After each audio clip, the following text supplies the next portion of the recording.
रहमतुल्लाहि व बरकातुहू। आज जुम्मतुल मुबारक मस्जिद अक्सा से बराह रास्त में आप हज़रात की खिदमत में यहाँ के मनाज़िर पेश करने के लिए इस वक्त मौजूद हूँ। और आप देखें मेरे बिल्कुल सामने कुब्बत सखरा है, जहाँ अक्सर मस्तूरात यहाँ जुम्मे के दिन नमाज़ अदा करती हैं। और मर्द हज़रात इस कंपाउंड में मौजूद, मस्जिद अक्सा के कंपाउंड में मौजूद ये सामने मस्जिद क़िबली है, इसके अंदर नमाज़ अदा करेंगे इंशाअल्लाह। अभी खुतबा ख़त्म हुआ है पहला तकरीर, और अभी इसके बाद अभी तिलावत चल रही है, उसके बाद फिर खुतबा होगा, अज़ान होगी, फिर खुतबा होगा, फिर नमाज होगी। तो सामने इमाम साहब इसी मिंबर और महराब से तकरीर करते हैं, और यही मेन नमाज यहीं होती है मस्जिद अक्सा के इस कंपाउंड के अंदर। जो पहली मस्जिद है मस्जिद क़िबली, जो हज़रत उमर फ़ारूक रज़ी अल्लाह तआला ने तामीर की थी जब यहाँ फ़ातह बनकर तशरीफ़ लाए थे। मेरे साथ यहाँ इस वक्त मौजूद हैं मौलाना बिलाल साहब। जी फरमाइए मौलाना बिलाल साहब, इस वक्त की जो सूरत हाल है क्या है? लोग जानना चाह रहे हैं कि मस्जिद अक्सा में जुम्मे के दिन की सूरत हाल क्या है। जी अल्हम्दुलिल्लाह, यहाँ पे हम जुम्मे के लिए आए हैं। हमारा यहाँ पे इस सफ़र का चौथा दिन है। तो अल्हम्दुलिल्लाह यहाँ पे बिल्कुल एक ईद जैसा समा है, क्योंकि छुट्टी भी है, और जैसे कि हदीस में भी आता है कि जुम्मे का दिन मुसलमानों के लिए ईद का दिन भी होता है। तो यहाँ पे ख़वातीन, मर्द, बच्चे और हर उम्र के लोग जो हैं यहाँ पर आ रहे हैं खुशी खुशी। और एक बिल्कुल जैसे मैंने कहा कि ईद जैसा समा है और जुम्मे की तैयारी है, और एक बड़ा मजमा हम देख रहे हैं कि यहाँ पे जुम्मे में ख़ास तौर से। आप क्या पैगाम देंगे आज के जुम्मे के दिन मुसलमानों को, आलम इस्लाम को? यही पैगाम मैं देना चाहता हूँ कि देखें, हमें चाहिए कि हम इसको अपनाएं, मस्जिद अक्सा को हम अपनाएं कि ये हमारी अपनी मस्जिद है।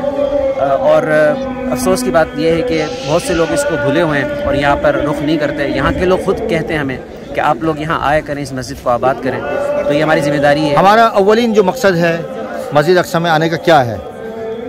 मकसद ये है कि एक तो हम इसकी अहमियत, जैसे हदीस में भी रसूलुल्लाह सल्लल्लाहु अलैहि वसल्लम ने बताया है कि इस्लाम की एक तो ये हमारा क़िबला अव्वल है, और दूसरा ये कि जो तीन जो सबसे मुक़द्दस मकामात है उसमें से ये है कि एक मस्जिद मकाम है।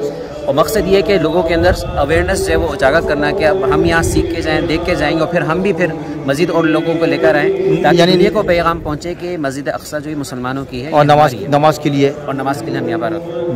जी मुफ्ती फ़िदाउर रहमान साहब जो स्कॉटलैंड एडम्बरा से तशरीफ़ लाए हैं। जी हज़रत फरमाएँ, क्या फरमाएंगे आप? अल्हम्दुलिल्लाह पहली मरतबा यहाँ मस्जिद अक्सा मौलाना सोहेल बाबा साहब की क़यादत में आना हुआ, और बहुत अच्छा लगा अल्हम्दुलिल्लाह, क्योंकि इसके साथ बहुत सारे तारीख़ी वाक़यात वाबस्ता हैं मुसलमानों के, और ये मरकज़ी जगह है। सिर्फ मुसलमानों के नहीं बल्कि दूसरे मज़ाहिब, यहूदी और ईसाई, उनका भी ये मरकज़ी पॉइंट है।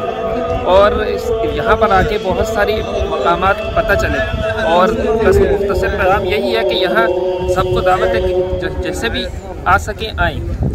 अच्छा, लोग ये सवाल करते हैं पाकिस्तान से कि अगर वो आना चाहें तो वो कैसे आ सकते हैं? ये बहुत अहम सवाल होता है, और लोगों के अंदर मैं समझता हूँ कि सबसे ज़्यादा पाकिस्तानियों में तड़प है कि वो यहाँ मस्जिद अक्सा किसी भी तरीके से पहुँच जाएँ। तो क्या जवाब देंगे? तो ये कि वो अपना खौफ ख़त्म करें। जब भी सोशल मीडिया पे कोई वीडियो डालते हैं, अभी मैंने सबसे पहले डाली तो उसमें यही था कि यहाँ की सूरत हाल तो बड़ी कशीदा है, तो कैसे आए। एक सबसे पहले तो खौफ को ख़त्म करिए। देखें आप कितनी जहर पहले हर तरफ, बावजूद पाबंदी नहीं है, आ सकते हैं। और उसमें यह कि बहुत सारे ममालिक ऐसे हैं जिनके रास्तों से आ सकते हैं। अगर किसी के पास बल्कि डबल नेशनलिटी है दूसरे मुल्कों की, तो उस रास्ते से आएँ। तो जिस तरह भी आना चाहें आ सकते हैं, जो भी सूरत बन सकती है वो ज़रूर आएँ और यहाँ आएँ, ताकि इनको पता चले कि मुसलमान इसका ये मरकज़ी क़िबला अव्वल है।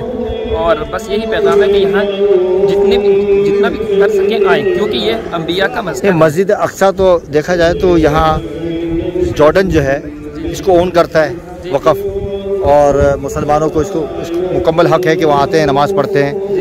और लोग वैसे ही घबराते हैं कि भाई यहाँ तौर पर तो किसी को रोक नहीं सकते यहाँ आने से, उस मुसलमानों का ये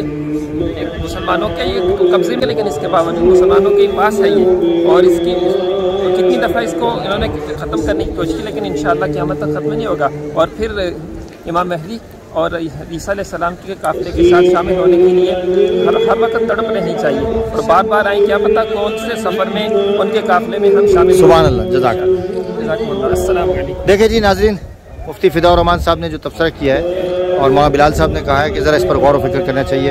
इंशाअल्लाह जुमे के बाद मिलते हैं।